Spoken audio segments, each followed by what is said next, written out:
ओम शांति। 21 अगस्त 2025 के ईश्वरी माहवाक्य के पहले सुनते हैं मुरली के मुख्य पॉइंट्स। बाबा ने कहा, ईश्वर का पाठ बीमारी ठीक करना नहीं बल्कि पतित से पावन बनना ना है। लड़ाई झगड़े से दूर रहो। सभी आत्माएं भाई भाई हैं, एक परमपिता परमात्मा के बच्चे हैं। कर्म अकर्म विकर्म की गति केवल बाप ही समझाते हैं। अब हर कर्म श्रीमत पर श्रेष्ठ करना है। फिर शुद्ध भोजन व शुद्ध आचरण से ही योग बल बनता है। गृहस्थ में रहते भी याद करनी है। नेक्स्ट, राजयोग की शिक्षा से 21 जन्मों की राजधानी स्थापन होती है। यह मृत्यु लोक को अमर लोक बनाने का मार्ग है। और अब सुनते हैं महावाक्यों को विस्तार से। बाबा ने कहा, मुरली का सार, मीठे बच्चे, तुम आसुरी मत पर चलने से दरबदर हो गए। अब ईश्वरी मत पर चलो तो सुखधाम चले जाएंगे। मीठे बच्चे, तुम आसुरी मत पर चलने से दरबदर हो गए। अब ईश्वरी मत पर चलो तो सुखधाम चले जाएंगे। प्रश्न, बच्चों को बाप से कौन सी उम्मीद रखनी है, कौन सी नहीं? बच्चों को बाप से कौन सी उम्मीद रखनी है, कौन सी नहीं? उत्तर में बाबा ने कहा, बाप से यही उम्मीद रखनी है कि हम बाप द्वारा पवित्र बन अपने घर और घाट राजधानी में जाएं। बाप से यही उम्मीद रखनी है कि हम बाप द्वारा पवित्र बन अपने घर और घाट राजधानी में जाएं। बाबा कहते हैं, बच्चे मेरे में यह उम्मीद नहीं रखो कि फलाना बीमार है, आशीर्वाद मिले। यहाँ कृपा या आशीर्वाद की बात ही नहीं है। मैं तो आया हूँ तुम बच्चों को पति से पावन बनाने। अब मैं तुमको ऐसे कर्म सिखलाता हूँ जो विकर्म न बने। गीत, आज नहीं तो कल बिखरेंगे यह बादल। ओम शांति। रूहानी बच्चों ने गीत सुना। बच्चे जानते हैं अब घर चलना है। बाप आए हैं लेने के लिए। यह याद भी तब रहेगी जब आत्मा अभिमानी होंगे। देह अभिमान में होंगे तो याद भी नहीं रहेगी। बच्चे जानते हैं बाबा मुसाफिर होकर आया है। तुम भी मुसाफिर होकर आए थे, अब अपने घर को भूल गए हो। फिर बाप ने घर याद दिलाया है और रोज रोज समझाते हैं। जब तक शतप्रधान नहीं बने हो तो चल नहीं सकेंगे। बच्चे समझते हैं बाबा तो ठीक कहते हैं। बाबा भी बच्चों को जो श्रीमत देते हैं तो सपूत बच्चे उस पर चल पड़ते हैं। बाबा भी बच्चों को जो श्रीमत देते हैं तो सपूत बच्चे उस पर चल पड़ते हैं। इस समय और तो कोई ऐसा बाप नहीं जो अच्छी मत देवे, इसलिए दर बदर हो पड़े हैं। श्रीमत देने वाला एक ही बाप है, उस मत पर भी कोई बच्चे नहीं चलते। वंडर है, लौकिक बाप की मत पर चल पड़ते हैं। वह है आसुरी मत। यह भी है तो ड्रामा, परंतु बच्चों को समझाते हैं। तुमने आसुरी मत पर चल इस गति को पा लिया है। अब ईश्वरीय मत पर चलने से तुम सुखधाम में चले जाएंगे। वह है बेहद का वर्षा। रोज समझाते हैं तो बच्चों को कितना हर्षित रहना चाहिए। सबको यहाँ तो नहीं बैठा सकते हैं ना। घर में रहकर भी याद करना है। अभी पाठ पूरा होने का है, अब वापिस घर चलना है। मनुष्य कितना भूले हुए हैं कहा जाता है ना। यह तो अपना घर घाट को ही भूल गए हैं। बाबा कहते हैं, अब घर को ही याद करो, अपनी राजधानी भी याद करो। अभी पाठ पूरा होने का है, अब वापस घर चलना है। क्या तुम भूल गए हो? तुम बच्चे कह सकते हो, बाबा ड्रामा अनुसार हमारा पाठ ही ऐसा है जो हम घरवार को भूल दर एकदम भटक रहे हैं। भारतवासी ही अपने श्रेष्ठ कर्म अपने श्रेष्ठ धर्म कर्म को भूल कर दैवी कर्म भ्रष्ट हो पड़े हैं। अभी बाप ने सावधानी दे दी है, बाप ने सावधानी दी है, तुम्हारा धर्म कर्म तो यह है, वहाँ तुम जो कर्म करते थे वह अकर्म होता था। कर्म अकर्म विकर्म की गति बाप ने ही तुम्हें समझाया है। सत्यु में कर्म अकर्म हो जाते हैं, रावण राज्य में कर्म विकर्म होते हैं। अभी बाप आया हुआ है धर्म श्रेष्ठ कर्म श्रेष्ठ बनाने, तो अब श्रीमत पर कर्म श्रेष्ठ करना चाहिए। कोई भ्रष्ट कर्म करते किसी को दुख नहीं देना चाहिए। ईश्वरीय बच्चों का यह काम नहीं है। जो डायरेक्शन मिलने हैं उस पर चलना है। दैवी गुण धारण करने हैं। भोजन भी शुद्ध लेना है। अगर लाचारी नहीं मिलता तो राय पूछो, बाबा समझाते हैं। नौकरी आदि में कहाँ थोड़ा खाना भी पड़ता है, जबकि योगबल से तुम राजा स्थापन करते हो, पतित दुनिया को पावन बनाते हो, तो भोजन को शुद्ध बनाना क्या बड़ी बात है? नौकरी तो करनी ही है। ऐसे तो नहीं बाप का बने तो सब कुछ छोड़ यहाँ आकर बैठ जाना है। कितने ढेर बच्चे हैं, इतने सब तो रह नहीं सकते। रहना सबको गृहस्थ व्यवहार में है। यह समझना है मैं आत्मा हूँ, बाबा आया हुआ है, हमको पवित्र बनाकर अपने घर ले जाते हैं, फिर राजधानी में आ जाएंगे। यह तो पराया रावण का छिछी घाट है। तुम बिल्कुल ही पतित बन गए हो। ड्रामा प्लान अनुसार बाप कहते हैं, अभी मैं तुमको सुजाग करने आया हूँ, तो श्रीमत पर चलो। जितना चलेंगे उतना श्रेष्ठ बनेंगे। अभी तुम समझते हो बाप को जो बाप स्वर्ग का मालिक बनाते हैं।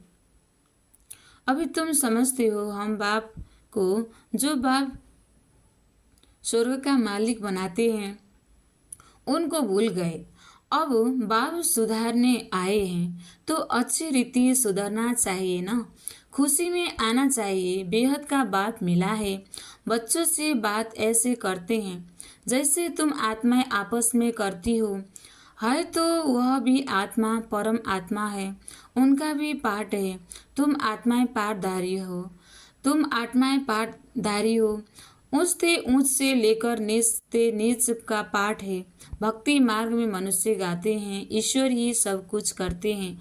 बाप कहते हैं, मेरा ऐसा पाठ थोड़े ही है जो बीमार को अच्छा कर दूं। हमारा पाठ है रास्ता बताना कि तुम पवित्र कैसे बनो। पवित्र बनने से ही तुम घर में भी जा सकेंगे, राजधानी में भी जा सकेंगे। और कोई उम्मीद मत रखो फलाना बीमार है, आशीर्वाद मिले, नहीं। आशीर्वाद कृपा आदि की बात मेरे पास कुछ भी नहीं। उसके लिए साधु संतों आदि के पास जाओ। तुम हमको बुलाते ही हो कि हे पतित पावन आओ, आकर हमको पावन बनाओ, पावन दुनिया में ले चलो।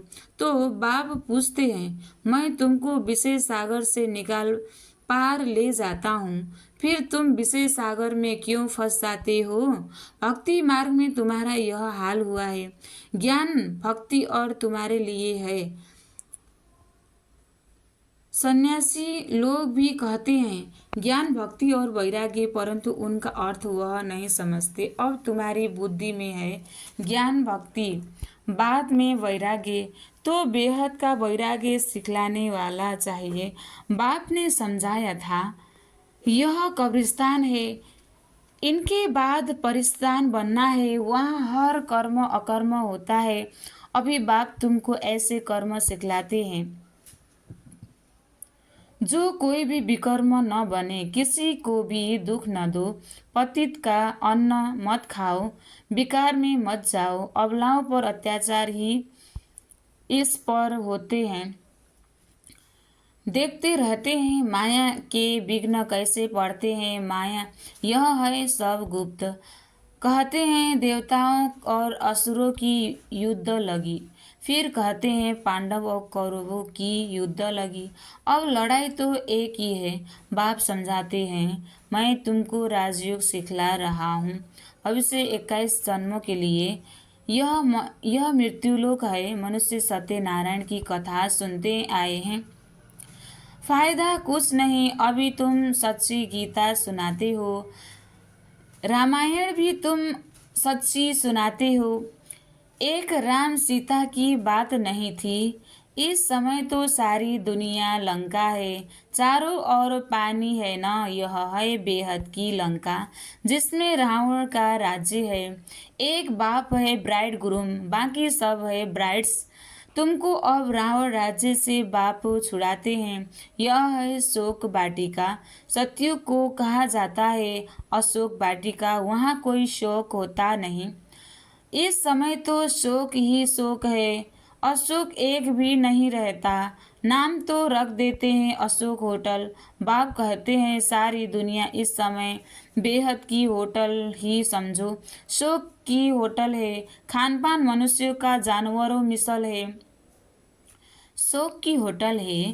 खान पान मनुष्यों का जानवरों मिसल है। तुमको देखो बाप कहाँ से कहाँ ले जाते हैं।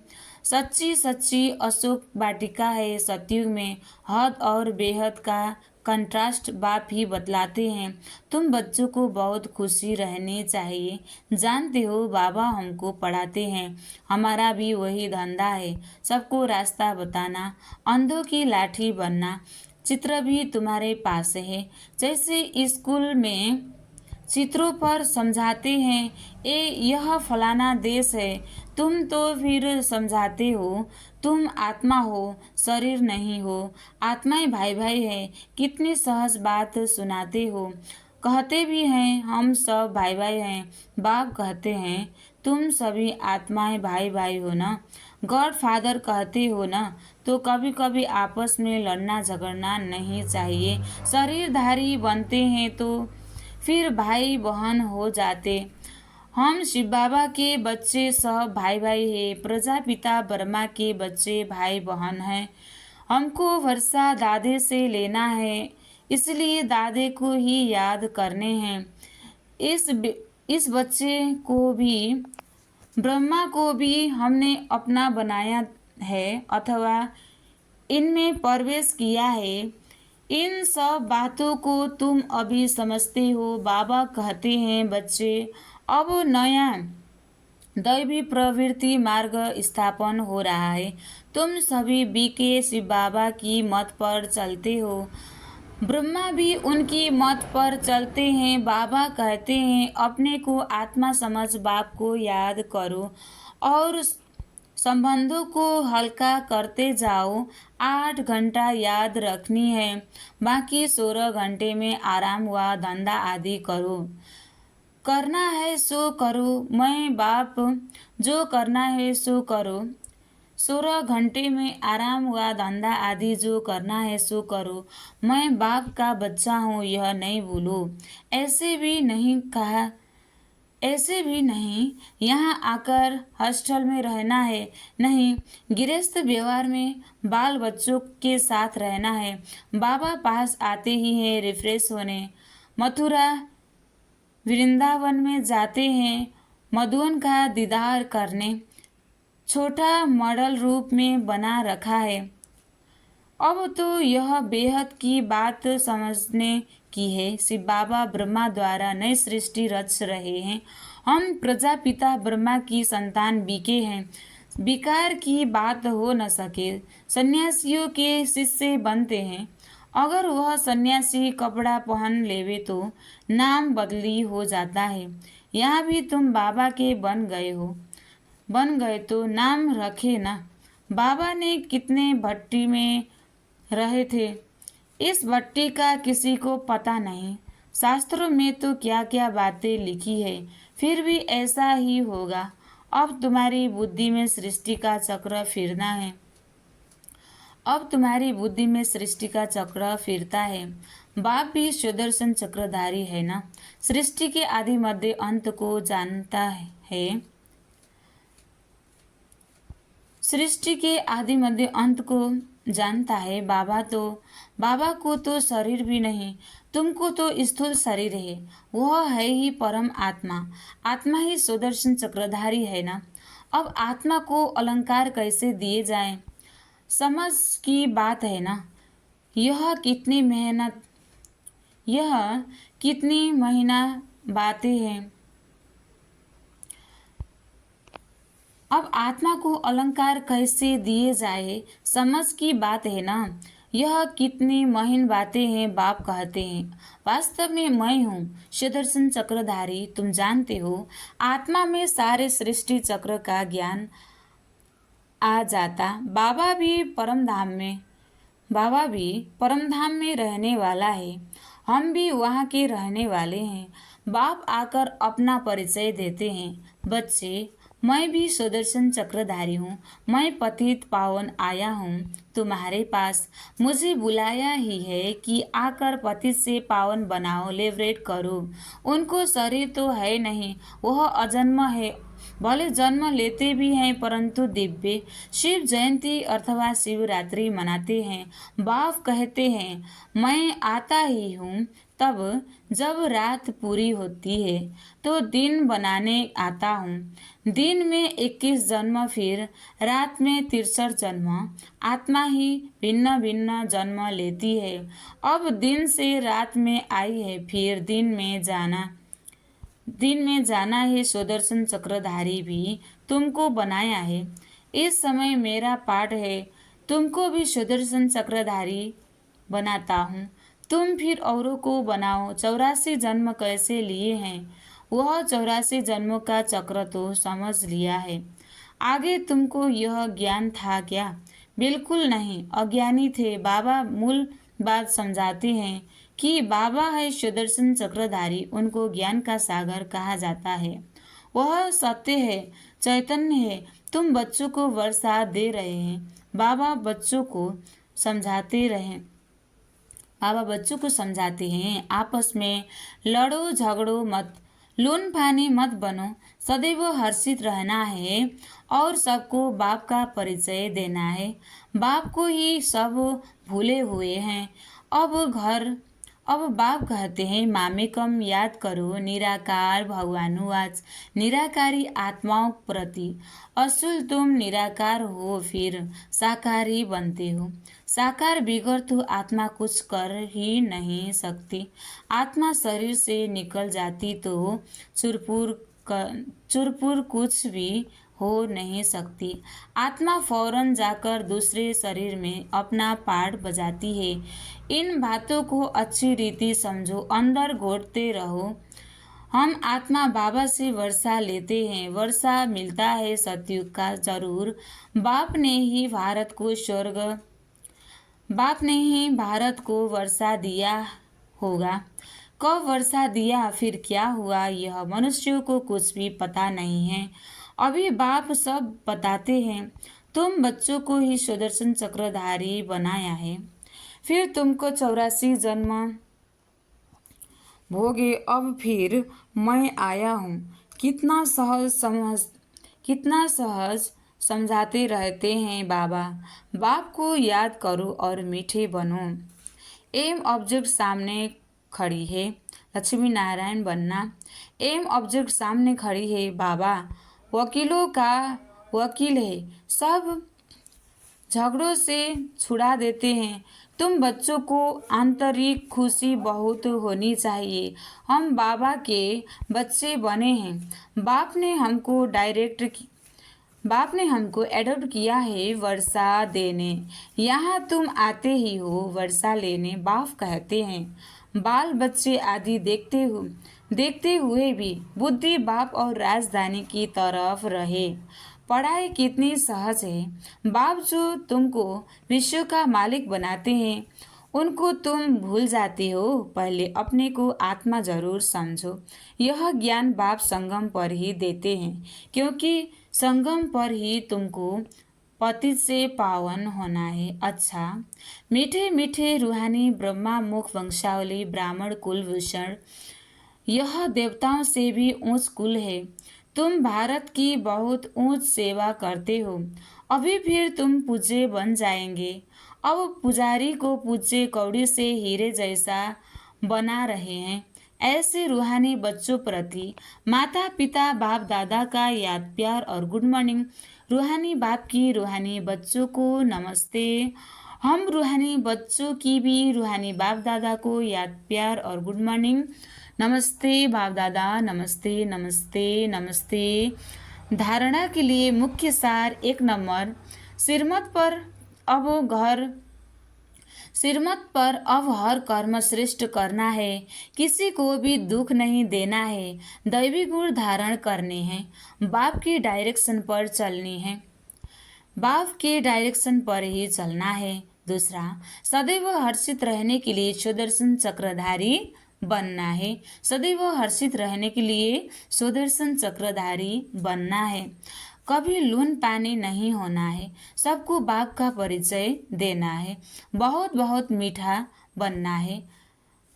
आज का वरदान है, मान मांगने के बजाय सबको मान देने वाले सदा निष्काम योगी भव। मान मांगने के बजाय सबको मान देने वाले सदा निष्काम योगी भव। विस्तार, आपको कोई मान दे, माने वा न माने, आपको कोई मान दे, माने वा न माने, लेकिन आप उसको मीठा भाई मीठी बहन मानते हुए सदा सम्मान में रह। स्नेही दृष्टि से, स्नेह की वृत्ति से आत्मिक मान देते चलो। स्नेह की वृत्ति से आत्मिक मान देते चलो। यह मान देवे तो मैं मान दूँ, यह मान देवे तो मैं मान दूँ। यह भी रॉयल भिखारीपन है, यह भी रॉयल भिखारीपन है। इसमें निष्काम योगी बनो। रूहानी स्नेह की वर्षा से दुश्मन को भी दोस्त बना दो। आपके सामने कोई पत्थर भी फेंके तो भी आपके सामने कोई पत्थर भी फेंके तो भी आप उससे रत्न दो, क्योंकि आप रत्नागर बाप के बच्चे हो। स्लोगन, विश्व का नवनिर्माण करने के लिए 2 शब्द याद रखो, निमित्त और निर्माण। विश्व का नवनिर्माण करने के लिए 2 शब्द याद रखो, निमित्त और निर्माण। अव्यक्त इशारे सहयोगी बनना है तो परमात्मा प्यार के अनुभवी बनो। विस्तार, सेवा में सफलता का मुख्य साधन है त्याग और तपस्या। ऐसे त्यागी और तपस्वी अर्थात सदा बाप की लगन में लवलीन, प्रेम के सागर में समाये हुए, ज्ञान आनंद सुख शांति के सागर में समाये हुए को ही कहेंगे। शांति के सागर में समाये हुए को ही कहेंगे। प्रेम के सागर में समाये हुए, ज्ञान आनंद सुख शांति के सागर में समाये हुए को ही कहेंगे तपस्वी। ऐसे त्याग तपस्या वाले ही सच्चे सेवाधारी हैं। अच्छा, ओम शांति।